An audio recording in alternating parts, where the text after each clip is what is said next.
সুপ্রিয় দর্শক, আসসালামু আলাইকুম। ধরেন আগামী ৫০ বছর পর আওয়ামী লীগ বা তাদের পক্ষের কোনো শক্তি বাংলাদেশের ক্ষমতায় বসলো। তারা বসেই নাহিদ ইসলাম, আসিফ মাহমুদ সজীব ভুঁইয়া, মাহফুজ আলম, তারপর সার্জিস আলম, হাসনাত আবদুল্লাহ এদের বাড়ি ভেঙে গুড়িয়ে দিয়েছে। কোনোভাবেই কি এই ২৪-এর আন্দোলন যেটি হয়েছে, জুলাই আগস্ট যে অভ্যুত্থান, এখান থেকে কি তাদের নাম মুছে দিতে পারবে?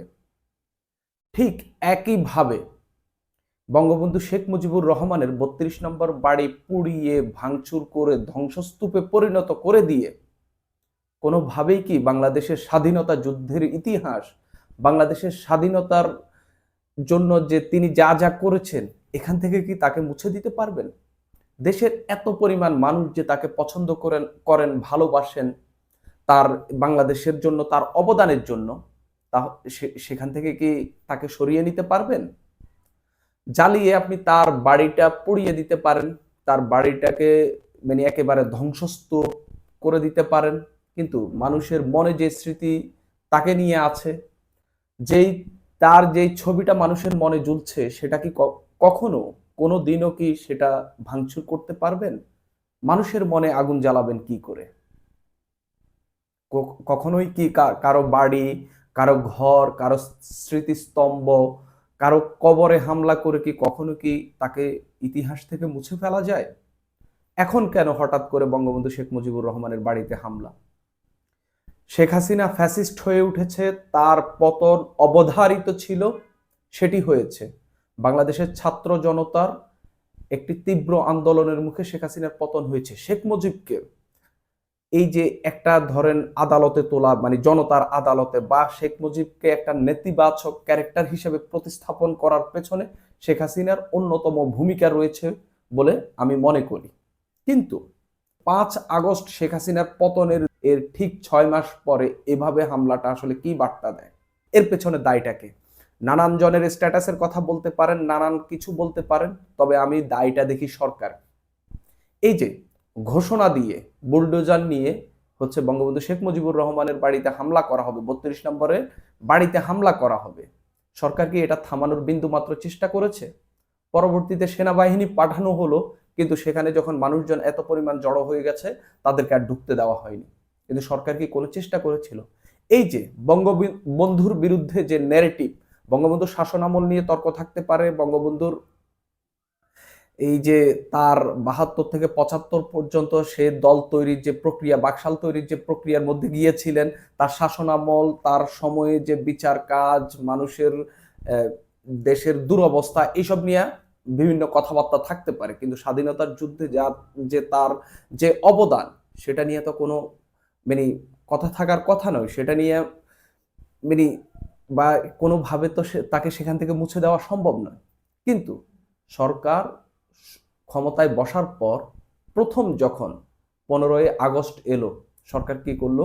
সরকারের দিক থেকে স্পষ্ট করে বলল, সরকারের উপদেষ্টারা অনেকেই বলল তারা বঙ্গবন্ধু শেখ মুজিবুর রহমানকে মানেন না, জাতির পিতা হিসাবে মানেন না, নাই মানতে পারেন, কিন্তু সরকারের তখনকার টোনটা এমন ছিল যে তারা তাকে বঙ্গবন্ধুর যে মুক্তিযুদ্ধের যে এই বা আমাদের স্বাধীনতার জন্য তার যে লড়াই, সেটার স্বীকৃতিও তারা দিতে চান না। তারা স্বীকৃতি দিলে কি হয়ে যাবে না হয়ে যাবে সেটা পরের বিষয়, বা এটাতে কিছুই যাবে আসবে না। কিন্তু তারা সেটা না দেওয়ার মাধ্যমে, তারা এইসব কথা বলার মাধ্যমে, একই সঙ্গে বিভিন্ন দপ্তর থেকে বঙ্গবন্ধু শেখ মুজিবুর রহমানের ছবি নামানোর মাধ্যমে তাকে এক ধরনের মানে এমনভাবে উপস্থাপন করা হয়েছে যে এই সরকার বঙ্গবন্ধু বিরোধী। সেখান থেকেই মূলত সুযোগ পেয়েছে। এর পরের ১৫ই আগস্ট আমরা দেখলাম বঙ্গবন্ধু শেখ মুজিবুর রহমানের বাড়ি পুড়িয়ে দেওয়া হলো। এর ৬ মাস পরে, দীর্ঘ ৬ মাস পরে দেখলাম সেই বাড়ি ভেঙে চুরে একেবারে নিঃশেষ করে দেওয়া হলো। এখানে কি সরকারের দায় নেই? সরকার কি এর বিচার করবে?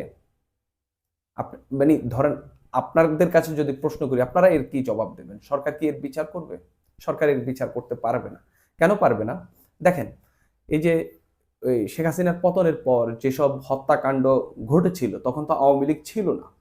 আওয়ামী লীগের নেতাকর্মী, পুলিশ, তারপরে আরো অন্যান্য যে এলাকায় আধিপত্য নিয়ে যেসব দ্বন্দ্বগুলো ছিল, এইসব হত্যাকাণ্ডগুলো ঘটেছিল, সরকার তো এগুলোও ক্ষমা করে দিয়েছে। সরকার তো ঘোষণা দিয়ে দিয়েছে এগুলোর বিচার হবে না।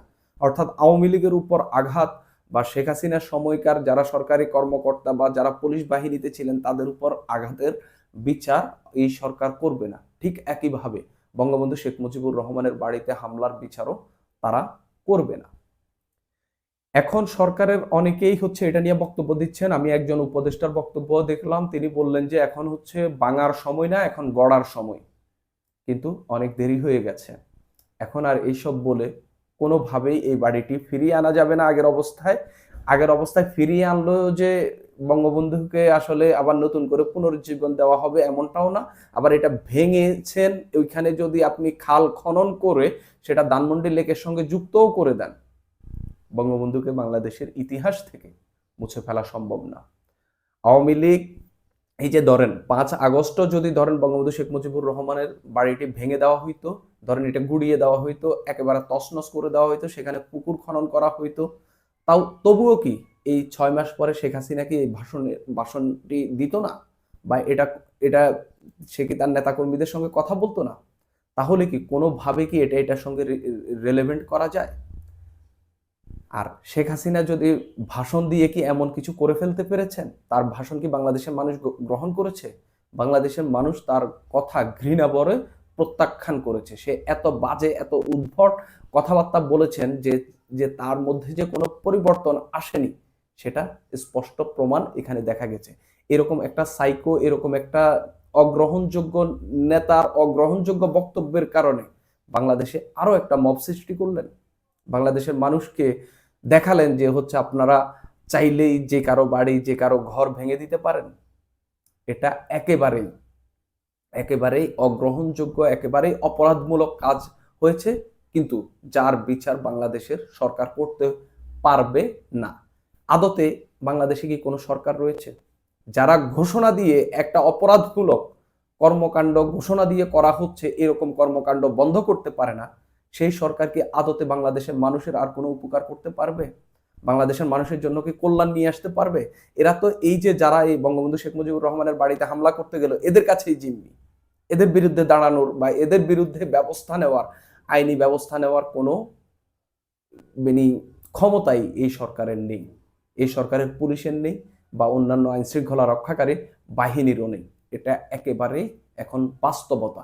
সারা দেশে আওয়ামী লীগের আরো অন্যান্য নেতাকর্মীদের বাড়িতে হামলা হইলো, ভাঙচুর হইলো, বিভিন্ন স্থানে গুড়িয়ে দেওয়া হলো। সেই বাড়িগুলোর জায়গা দখল করার কথা বললেন বৈষম্য বিরোধী ছাত্র আন্দোলনের একজন সমন্বয়ক আব্দুল হান্নান মাসুদ।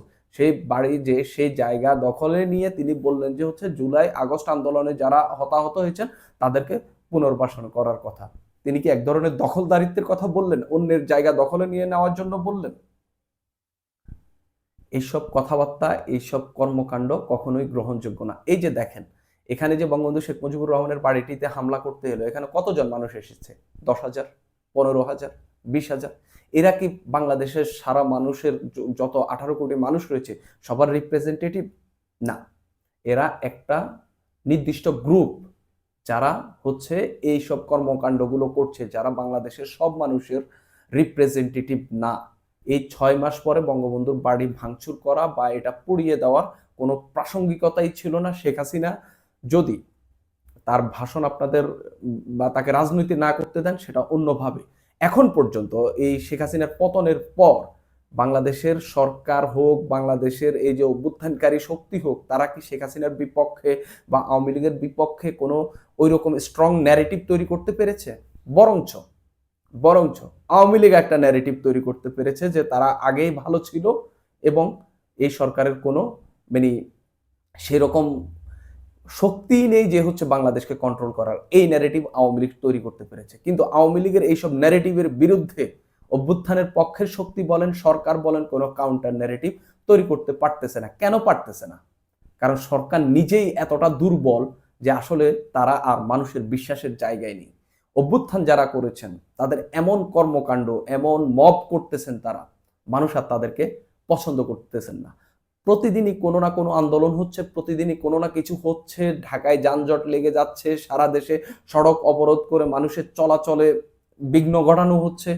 বাংলাদেশের মানুষ এইসবের জন্য শেখ হাসিনাকে নামায়নি।